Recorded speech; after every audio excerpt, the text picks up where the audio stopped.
বড় জালিম। 5 বছর 7 বছর 8 বছর মানুষগুলোরে ছোট্ট ছোট্ট ঘরে রুমের মধ্যে রাইখা নির্যাতন করত, নিপীড়ন করত, অনেক মানুষকে মেরে ফেলছে। আমি অনেক আলেম ওলামা এটার ভুক্তভোগী, অনেক মানুষ ভুক্তভোগী।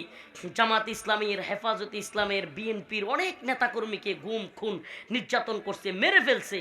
এত ধ্রুব সত্যগুলো, এগুলোকে প্রোপাগান্ডা বইলা, এগুলোকে গুজব বইলা ছড়ায় দিচ্ছে। মানে কতটা নৃশংস! এক তো হলো মারছে, আবার এগুলোকে গুজব বলে চালায় দিচ্ছে। এদের চাইতে বড় জালেম পৃথিবীতে আছে?